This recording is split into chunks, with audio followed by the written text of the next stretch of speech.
Good morning, everyone. This is Rahul Sharma, Vedic practitioner from Chicago. Today, I will be revising my video number 132 about the blessings and every blessing mantra I have translated to Hindi, English, and how this has been applicable for various historical figures so that you can continue to take advantage of the blessing. And this has been taken from the Karamkand Bhaskar, written by Gurudev Pandit Shriram Sharma Acharya, Mata Bhagavati Devi Sharma, and is available on page 118, but that's in Sanskrit. So let's talk about the blessing, the Ashirvachan. The mantra in Sanskrit reads like this.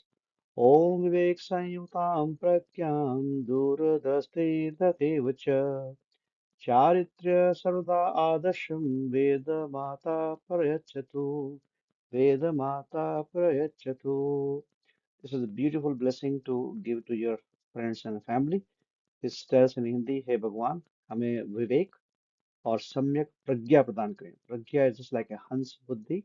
That means you can discriminate what is right and what is good for you and your family for the future. And दुर्बुद्धि को नष्ट करें. सर्वदा आदर्श चरित्र प्रदान करें. वेद माता हमें ये वरदान दें.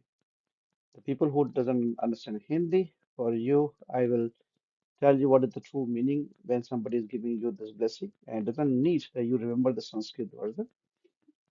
You can simply take the intention of this English interpretation and you can bless your friends and family either through written messages or through verbal messages.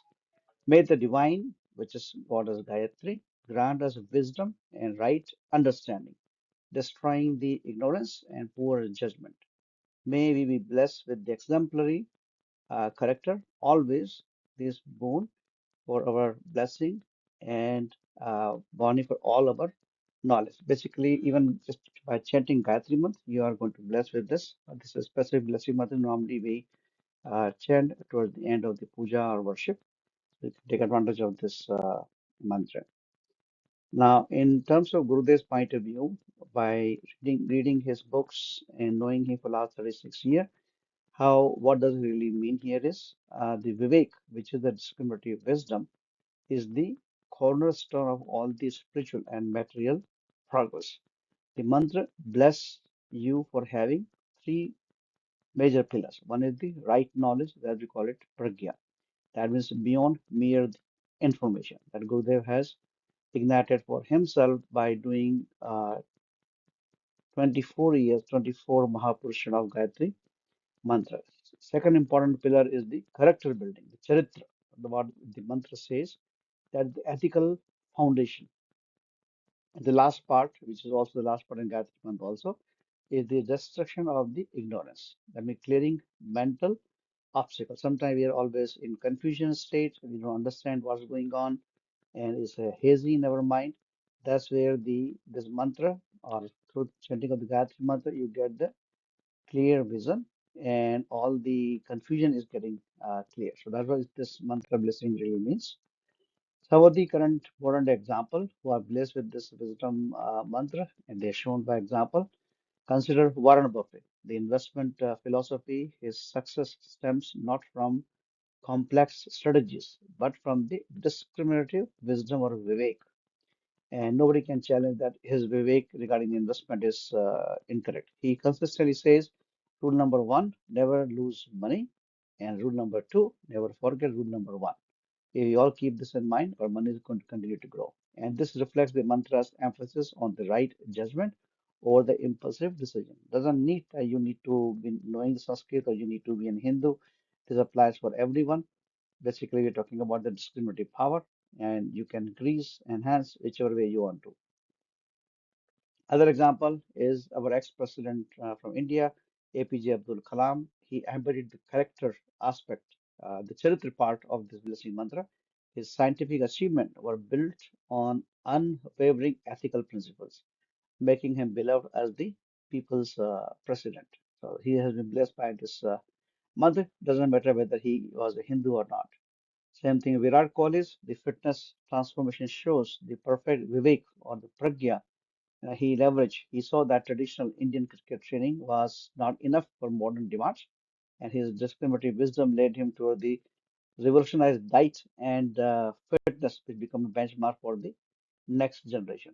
So Vivek, Pragya, we all need that in whichever way you can do that. Few more examples, I would say Robert Downey Jr. He exemplified the character transformation. After his struggles in the early 2000s, he rebuilt his life through disciplined choices, eventually becoming Iron Man and one of the Hollywood's highest paid actors. His journey from rock bottom to Marvel superhero shows how character building or charitra can completely change one destiny. So the blessing of the mantra is definitely needed. The more we talk about it, the more we understand about it, the more likelihood we are going to be blessed with this characters of either the pragya, the wisdom with the righteous thought, or the charitra building. One more good example of Satya Nadella, transformed the Microsoft through his Vivek, discriminative power, when he becomes CEO of the Microsoft in 2014. Instead of competing with everyone, he used his discriminative wisdom to focus on cloud computing at that time and collaboration with all the big enterprises. His decision to make Microsoft Office available for on Apple device seems crazy at that time, but this was a wise judgment showing again his discriminative power that made Microsoft most valuable again. And that's how you can get benefit and impact the entire society and the world. So these examples are good enough to understand the value of this mantra. You do it more and more. Maybe send through your WhatsApp messages, write it down, have the right intention to bless people with this kind of mantra for the Vivek, discriminative power, and the character building. Some of the action items. Do whatever it takes to listen to blessing mantra more and more yourself or to get blessed during your temple visit or conducting Gayatri Puja Yagna at your home, or you do it for your friends, children, depending on your what age life you are in. Similar book which resonates with this principle is the Thinking Fast and Slow by Daniel Kahneman. I read this book. It explores how we can develop better judgment and avoid the durbuddhi, the poor judgment the mantra warns against. So there are many things which you can learn from the today's best-selling books also. Even the Vedas, Vedic mantra written 4 to 5,000 years ago, but the intention throughout the humanity is the same. If you have any question, you want any other topic, feel free to reach out to me at rahulrenusharma@gmail.com or write comment on this video, share the video with other people. There are a lot of good recommended books out of all the mantras, all the work which I am following from Pandit Shriram Sharma Acharya, which are the best-selling books from today. You can scroll down and develop a library of all these books and keep adding this as I'm keep learning myself. And so far, the books list has reached to more than 50 plus, and I'm sure you're going to take advantage. Again, once again, I know you must be skipping the video, but as a departing message, one of the most important thing for you to always understand is understand the Navgraha concept. The Navgraha Puja is definitely important for everyone. There are 9 planets who rotate in 12 quadrants. We call it 12 rashis. That becomes 108. That's what you have beads in your rosary or mala. The true benefit you really want to get from this is at least propagate such videos or Gayatri Mantra chanting or about the Sanatana Dharma to at least 9 new family every year and advise them to invite at least 12 new families at their home when they are conducting any sanskar, any Gayatri Havan, any birthday celebration, or any such sanskar which has been prescribed by Gurudev in Karamkand Bhaskar. So what's going to happen? If those 108 families times the number of members, let's say 4 members in each family, when they do chanting of Gayatri Mantra and they do the Yagna at their home, guess what? 10% of their punya is going to come to you also. That's how you change your karmas and you can impact law of karma for your future generation. I hope you're going to do that. You're going to truly take this as a duty, as a dharmic duty for all of you to talk and promote Gurudev's work, Gurudev's books, the power of the Gayatri Mantra and the Yagna and all the blessing month. With this, thank you and see you next Saturday.